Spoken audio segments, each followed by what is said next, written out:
I didn't expect na I'd fall into depression. Ayoko sa amoy ni Gian. Para siyang na-hypnotize, so nakita niya yung baby. Parang naiwan dun. He did that kasi daw, baka daw mapalitan si Lorenzo. Alam mo yun yung... Ito po yung lumabas sa sinapupunan ng kanyang ina. I feel like I failed him. I'm such a quitter. Alam mo, I feel so defeated na hindi ko nabibigay yung kailangan niya. All moms are good moms. All moms are trying their best. There's no such thing as an ideal or perfect family. Nakalimutan niya. Nanay siya ni Enzo. Sabi niya, bless na kay tita, bless na. Gian, bakit di ka dapat di ka tumitingin, babe?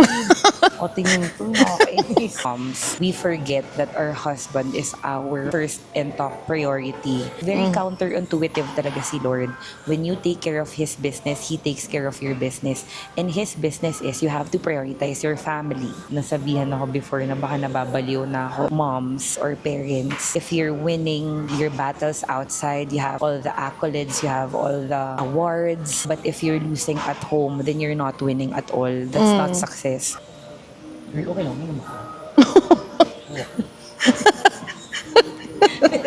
Mama, tuloy ito. Painom ah.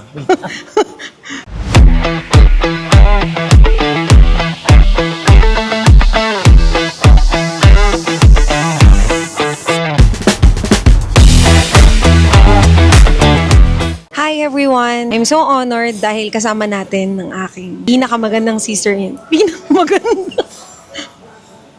Meron pa ba iba? Madami ba? Pinakamaganda sa lahat na sister-in-law ko. At nag-iisang. At nag-iisa.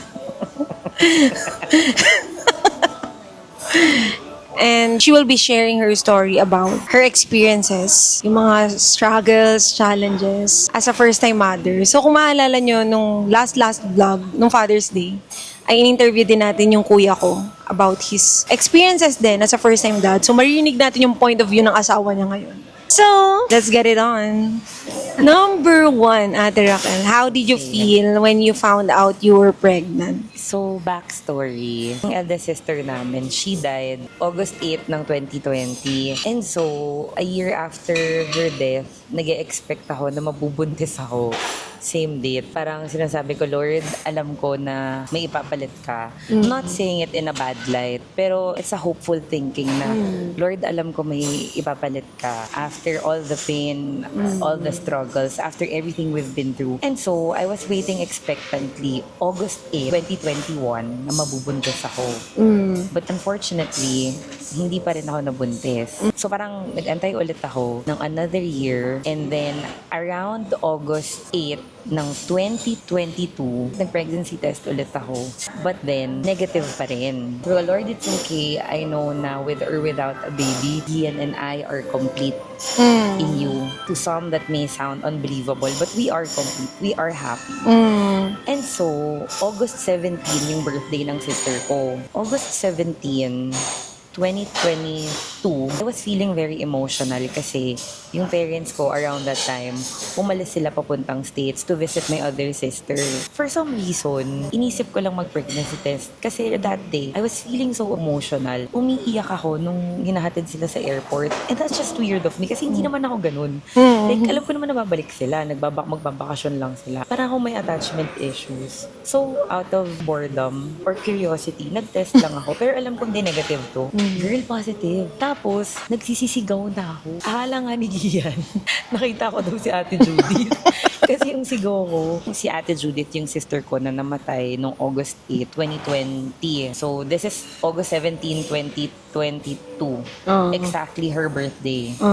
I found out I was pregnant. So, to answer your question, how did I feel about it?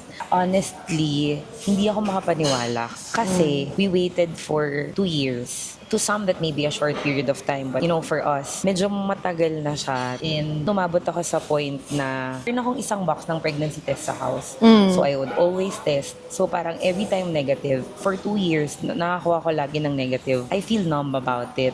So, nung nag-positive, I can't believe na ito na yun. So, mixed emotions. But I was so happy. Yung happiness that I felt that time, I cannot encompass it. And I know that God truly is on time. Nung hindi hindi niya pa inalaw na mag-conceive ako a year before. It was for a lot of reasons, but one thing for sure, my heart wasn't ready yet. Okay, number 2, what were some of the biggest challenges you faced during your pregnancy? Biggest challenge that I faced was physically. I cannot believe that I was physically weak. On my first trimester, yung placenta ko lying low, hindi dapat ganun. So that caused bleeding and too much bleeding. Hindi talaga siya okay for pregnant women. It can lead to miscarriage. And so the doctor ordered na bed rest ako for 3 months.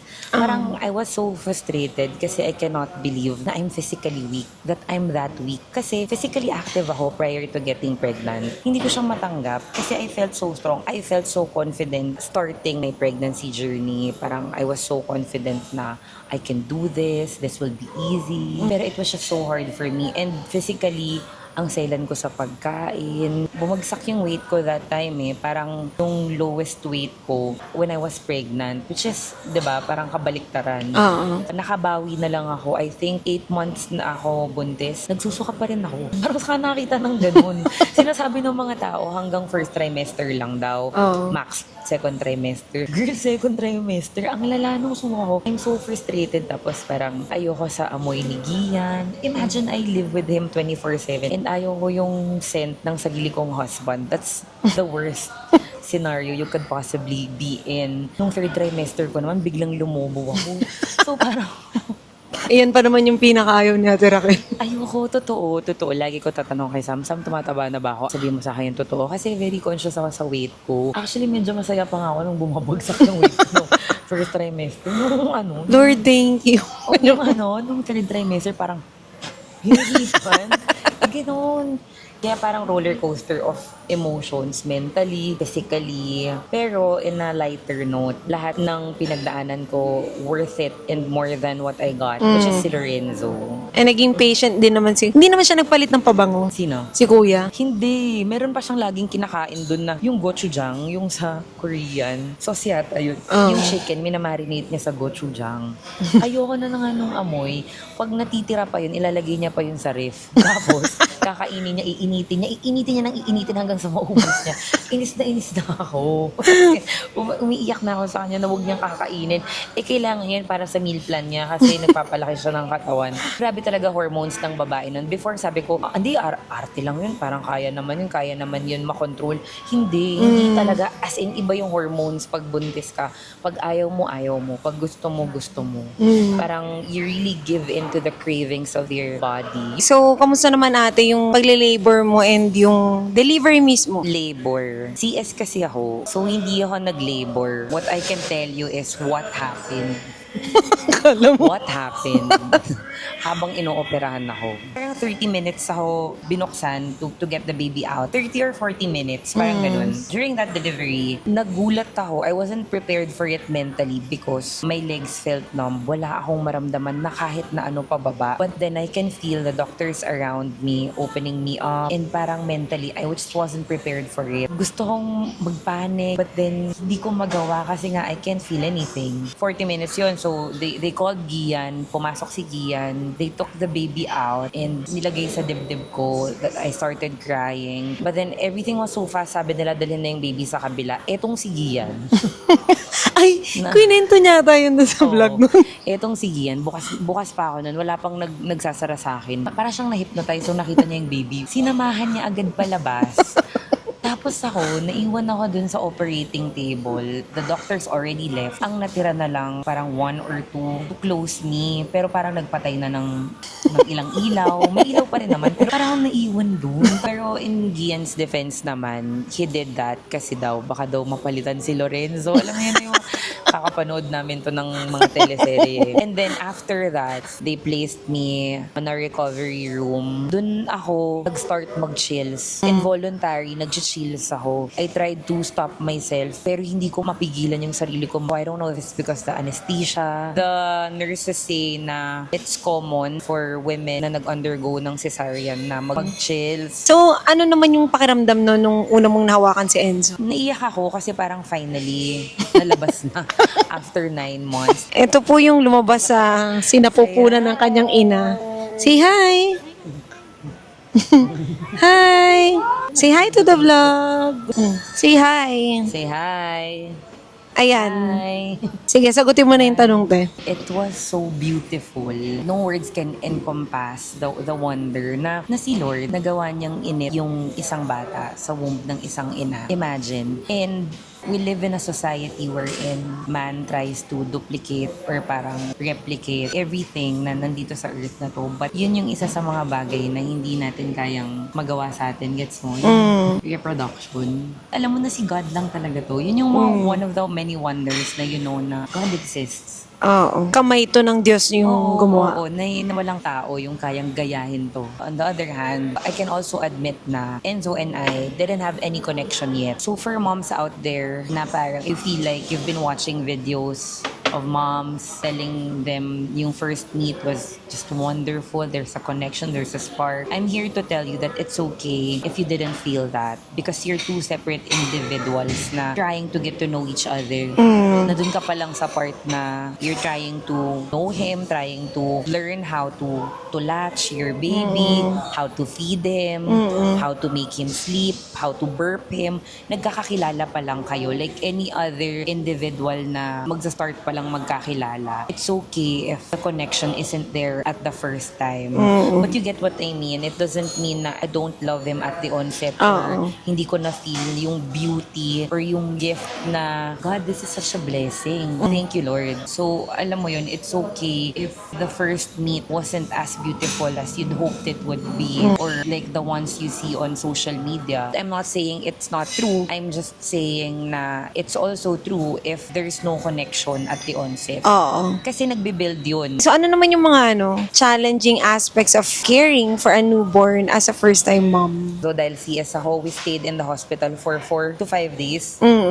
Just to make sure na okay na ako paglabas. And so, challenging siya kasi sobrang sakit nung tahi ko. Tapos, kailangan ko na agad magpa-latch. And as far as I can remember, I had to feed him every 2 hours before people would tell us na, hala, mag-ready na kayo sa paguran sa late nights. And I was so confident na hindi kaya namin yun. Pero nung nandun na kami sa situation na we had to wake up every 2 hours, sobrang hirap pala. Kasi it's one thing na puyat ka. It's another thing na nakatulog ka na. Tapos kailangan mong gumising every 2 hours. Nakukuha mo na yung sleep mo. Kailangan mong gumising. Kailangan mong magpadede. So yun yung nakadrain sa amin yung puyat. Plus yung latching. Kasi si Lorenzo hindi pa marunong mag-latch. So sugat-sugat yung nipples ko. At the same time, I feel so frustrated that I'm not able to feed him. I can't give him yung kailangan niya. Na umiiyak siya. Tapos ayoko talagang mag-sort sa formula eh. Kasi best talaga yung milk ng mom.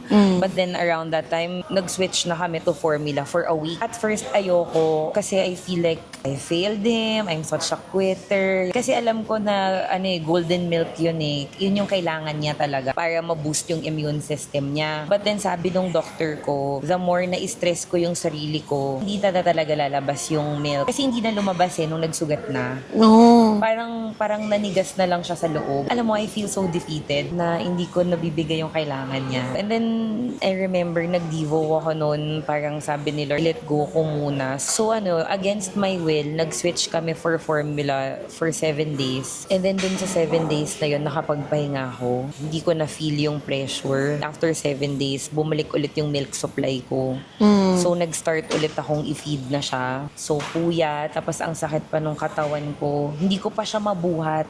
Although gusto ko kasi nga bago akong opera, bawal pa. Unexpected challenge. I didn't expect na I'd fall into depression. Nagka-postpartum depression ako nun, malala. Akala ko rin before it's something that you can control. It's something na parang I was so confident na Lord, kaya ko to. Andiyan ka naman eh. Yung parang ganon. But then, hindi. Kasi dun ko na-realize na totoo pala yung hormones after you get pregnant, iba yung naging effect sa akin. So, that's one of the many things that I had to deal with for a long time. Maraming triggers eh, with how I look, with my body. Diba sabi ko nga sa'yo, very conscious ako with the way I look. Feeling ko hindi ako accomplished sa work. So, sa mga first-time mommies na nakikinig din sa atin, Ate Raquel, baka meron din dito na nakakaranas ng either postpartum blues or postpartum depression. Best talaga to be surrounded with people na magiging support system mo. Kasi That's that true. helped you, di ba? Kung nakakausap kita nun, na do not isolate and do not try to overcome it on your own. Kasi lalo na yung mga Christian moms na nahihirapang mag-admit na they are going through this very difficult time in their lives. Akala nila, hindi, it's not possible. Totoo. Kasi dapat, dapat strong ang faith natin eh. Dapat strong din yung emotions natin. Di dapat ganito, dapat nga grateful tayo eh. Kasi nanganak tayo. Pero upon hearing Ate's story, it's really possible na mangyari yun. And if it will help, we would really suggest na mag-seek kayo ng professional help True. or advice or guidance from people you know that will really help you to go through this difficult time. So, Totoo. flash ko na lang din dun sa screen kung ano yung mga symptoms ng postpartum blues, depression. oo, and postpartum depression. Para kung ito yung nararanasan nyo ngayon ay pwede kayo humingi ng tulong at maagapan natin agad. At That's hindi so na true. lumala pa. You cannot cure a wound just by looking at it. You really have to address it.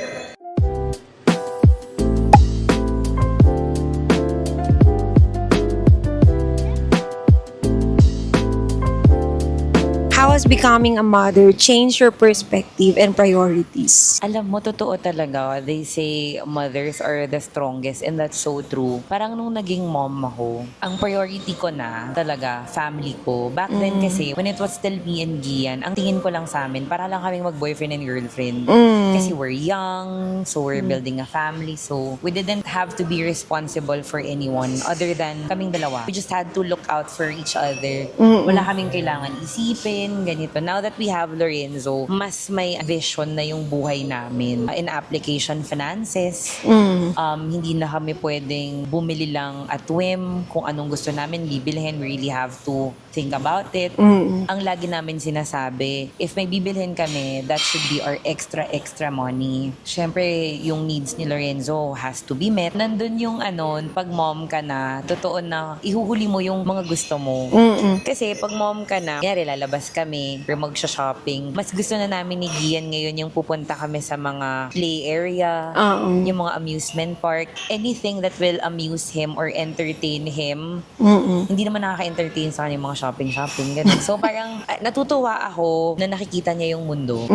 And he's exploring. Yun yung mga maliliit na bagay na pinagpapasalamat ko na nakikita ko yun. Tapos in terms of perspective, mas naintindihan ko yung mga nanay. Before ako, may pagka-judgmental talaga ako. Parang I look at other people, how they parent their children, and most of the times, I would comment about it. But now that I'm a mother, I understand all moms are good moms. All moms are trying their best. We're not racing on the same track. So parang mas nagiging gracious ako kasi lalo na yung mga first-time moms, we're under so much scrutiny. We're under so much comments from other people. So yun, mas nilawakan ko yung pang-uunawa ko sa kapwa nanay and sa mga pamilya na nagsisimula. Sa mga tatay din. Kasi nakikita ko kung paano naghihirap yung asawa ko to really provide for us.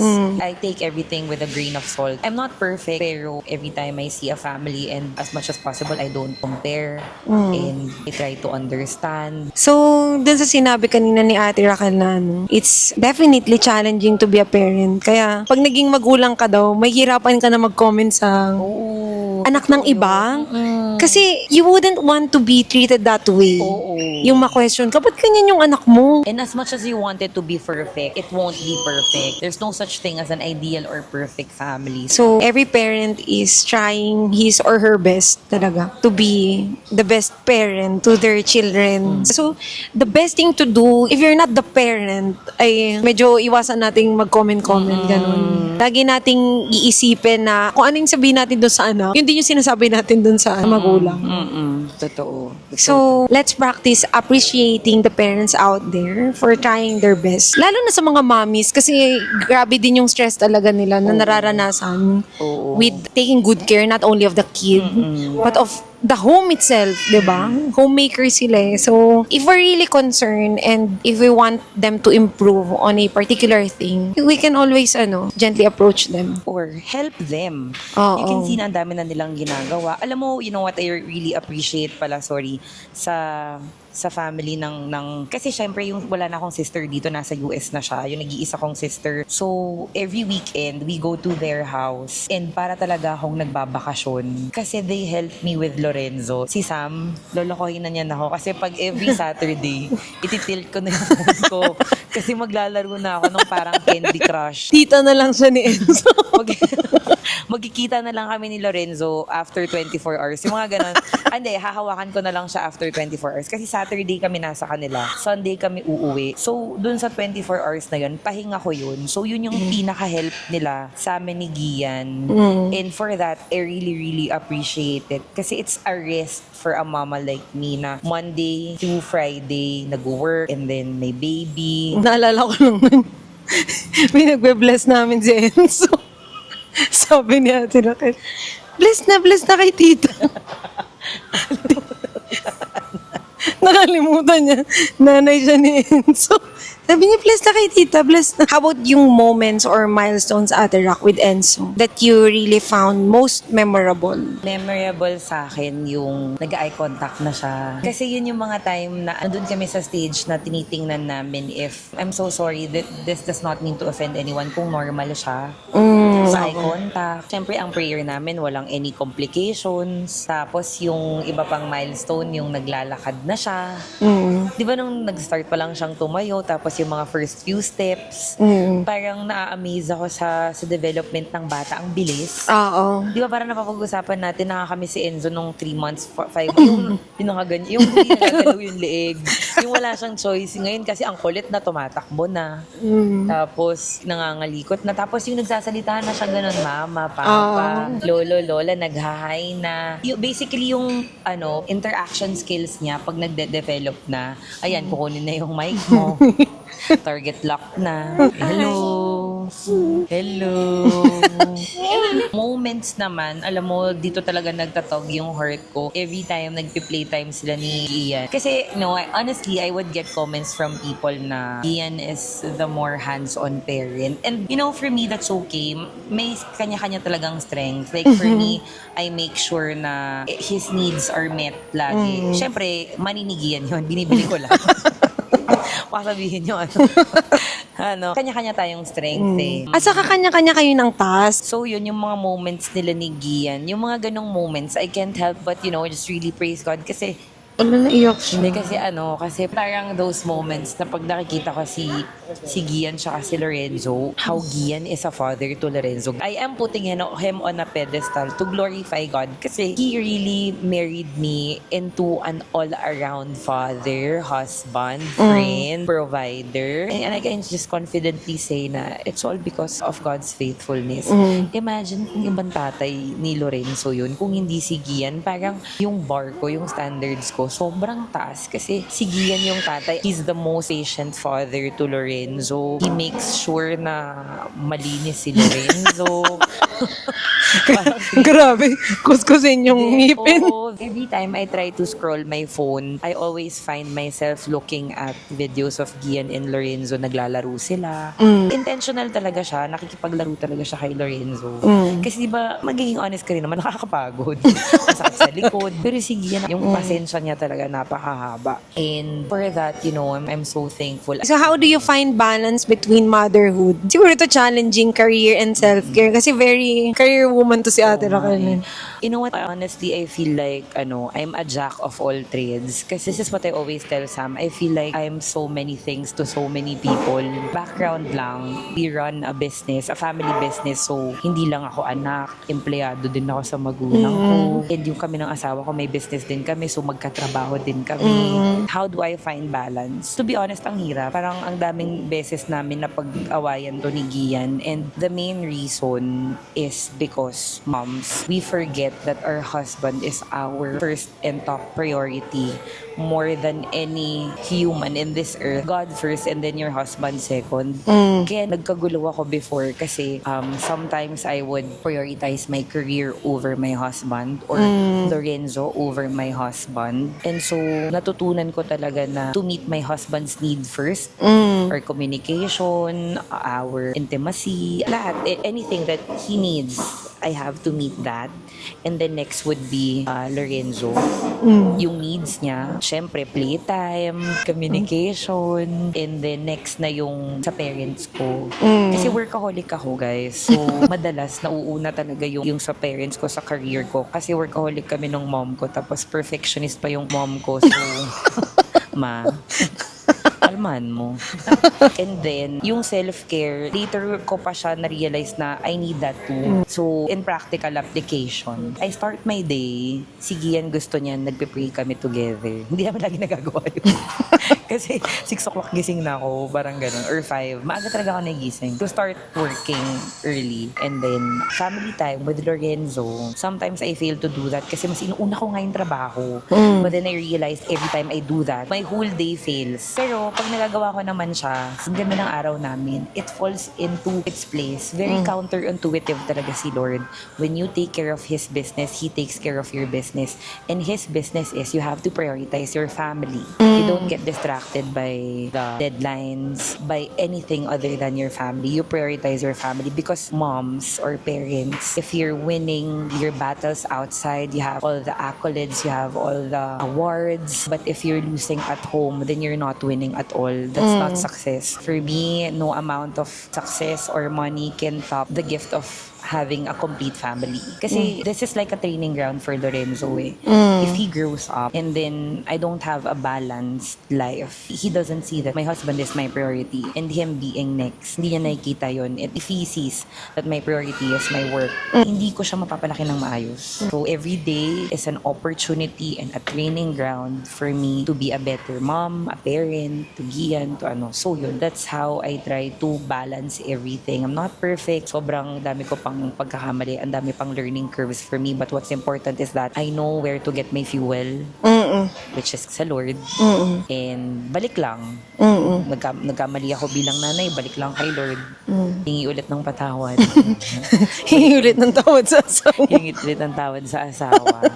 Kaya, it's very important to have a husband na both of you, ang sentro nyo, ang core nyo, ang center of gravity nyo si Lord. Yes. Yes. Exactly. So, gusto kong sinabi natin, Rakaldo, na if you take care of God's business, He will take care of yours. Kasi, truth be told, ideal talaga yung yung finding balance sa lahat. So, ang sikreto dyan ng Diyos talaga, pag inuna mo yung pinapaunan niya sa'yo, bahala siya na balansin, ayusin lahat, at i-align sa kung paano niya gusto yung mga bagay na yun. Pero pag tayo, gumawa tayo ng sarili nating paraan, o kaya sarili nating list of priorities, makikita natin na it will be more chaotic, it will be out of our control. Eventually, makikita na lang natin na wala na sa organization yung mga bagay. Totoo. So, finding balance, ang secret key doon is seeking God first and prioritizing what God wants you to prioritize, which is your family, which is Him. Family is your first ministry. Last, Ate Raquel, what advice would you give to other first-time moms based on your own experiences? For the first time moms out there, I'm here to tell you, I know you're tired. I know you haven't been taking care of yourself lately. But I'm here to tell you that you're a good mom. Walang kayang ibang gumawa ng ginagawa mo ngayon, kundi ikaw lang. There's no better mom for your child right now than you. I know right now parang everything's magulo, messy, hindi malinis yung bahay, hindi ka nakakakain ng tama, lagi kang puyat, but then everything is not unseen. Alam mo yun, this is just a phase. It doesn't mean na you'll be stuck in this phase, and it's important for you to seek help, professional help if you're undergoing through postpartum depression kasi that is real. I'm here to tell you that you're not crazy. Kasi nung time na nagpo-postpartum depression ako, nasabihan ako before na baka nababaliw na ako. Masakit siya kasi you want to be understood. When someone tells you kasi na you're crazy, napapaisip ka na, baka nababaliw nga ako. Kasi when you're undergoing through postpartum depression, you cannot control your feelings. Even if you think you can, you can't. And I'm sorry to say, but it will come to a point wherein it gets worse talaga. So it's very important na you're surrounded with people who understands you. They don't have to say anything, pero it's so important na napapaligiran ka ng malawakang pangunawa. Kailangan din talaga, you have to give yourself time to heal. Back then kasi, no matter how many prayers I did, it was just so hard for me to get out of that depression. So, parang feeling ko it's not working. But no, it's working. Tayo lang kasi we're so impatient na dapat nagpray ako ngayon, kailangan magaling na ako bukas mentally. But God doesn't work like that. It's a day-to-day, moment-to-moment journey with Him until you get better.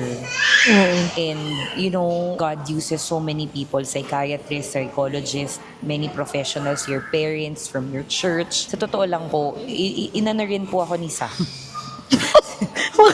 Sinession. Pero nakatulong din po talaga yung session ni Sam. I realized na spirituality and psychiatry and professionalism, they go hand in hand. So yun yung advice ko sa mga moms na undergoing through depression. Seek professional help and acknowledge it. Kasi if you don't acknowledge it, you cannot treat a wound just by looking at it. You have to apply something on it. You have to acknowledge na you are going through depression. Paano magagamot ang isang bagay na hindi mo in-acknowledge, right? And also, it's so helpful din if yung mga husbands may background knowledge din sila sa postpartum depression. It's very important that they understand that it's going through moms na hindi siya arte lang or hindi siya yung nababaliw lang. And moms, love yourself. Not in a worldly manner, pero you have to take care of yourself din. You cannot pour from an empty cup. Exactly. Hindi mo pwedeng mahalin ng asawa mo, ang anak mo, kung ikaw mismo hindi ka sigurado sa sarili mo. Kung ikaw mismo naguguluhan ka. May face ako nun na parang pangit na pangit ako sa sarili ko, ganun. With all the changes, kasi yung isang misconception ko nun, kala ko, pag nanganak na ako, kinabukasan, payat na ako ulit. So parang nagulat ako na bakit ganun, ang laki ko pa rin. So my point is, moms, you have to be patient with yourself. You know, your body, they say, I read it online, it takes a year or more than a year for your body to adjust to the new you. So, wag mong madaliin yung sarili mo to lose all the weight. And mommies, you are beautiful. You are more beautiful now. Kasi may misconception na mukha kang nanay. Paminsan gusto ko Parang madalas nasasabihan ako nun. na-realize ko kailangan maging positive siya na, yes, I look like a mom. Parang ganon. Parang, yung ganun mukha kang nanay, like it's supposed to be negative. But yes, moms, mas maganda ka ngayon kaysa sa nung dalaga ha. I tell you, it's the misconception of the world telling you it's a new you. You're a stronger, more beautiful, more confident version of you. Dumami yung nagmamahal sa'yo. You're surrounded with a beautiful family. So, you're not any less of a woman kung nag-a-adjust yung body mo ngayon. That's just hormones talking to you. Kasi pag ako tumitingin ako ng mga nanay ngayon, I look at them on a different light. I don't just look at them physically, but I look at them with all the scars and everything that they went through. Just like how I look at my mom. Nung naging nanay kasi ako, mas naging close kami ng nanay ko. Mas naintindihan ko lahat ng paghihirap niya sa akin. Parang, you know how they say, parang anak, noon papunta ka pa lang, pabalik na kami, or may intindihan mo pag nagkaanak ka na. It's so true. We've never been closer than before. Ngayon lang talaga kami sobrang, para kaming mag-best friends. Ang dami ko nang nasabi, but basically, mama, you are a good mom. You are beautiful. You're in the best version of yourself. So, don't be hard on yourself. You're perfect the way you are right now. Wow. So, thank you, Ate Rock. And yung mga message ni Ate Rock, I mean, yung messages niya sa moms, yun din yung message namin sa'yo, ate. I remember that time kasi na ayun, yung nagtatanong nga sa akin si Ate Rock. Wala kaming idea talaga sa mga nararanasan niya. Pero, nung nasa sala kami nun, I remember that scenario na nag-open siya na, yun nga yung nararanasan niya ngayon. Na hindi niya maintindihan yung sarili niya. She felt like she wasn't the best mom for Lorenzo. And di ko makakalimutan yung sinabi ko that time na, sa mata ni Lorenzo, ikaw yung best mom. Yeah. And yung best version mo, it's not yung provider na mommy, yung happy na mommy, jolly na mommy. Yung yung best version mo yung healed na mommy. So, take your time to heal talaga. Kasi sa mga mata ng bata, alam nila kung talagang masaya tayo Oo. or we're trying hard. So, if we really want to be the best parents to our children, we make sure that we are healed. We really take our time healing from our wounds, emotional pain, from whatever that we're going through. It's okay if you're not okay. It's okay if you're going through all these difficult seasons in life. Pero dapat ang ending nun ay nakalaya ka dun. And by God's help, it will be possible. So, congratulations, Mama Rock, Thank and you, to thank all the mothers out there. So we really salute you and we hope to also be the best kids to you kahit nang dami naming mga imperfection. Happy Mother's Day.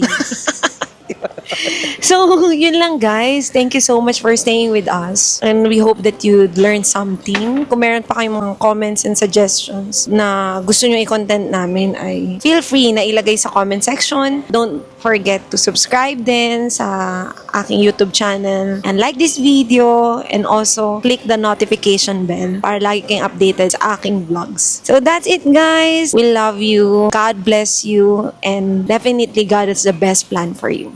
Bye!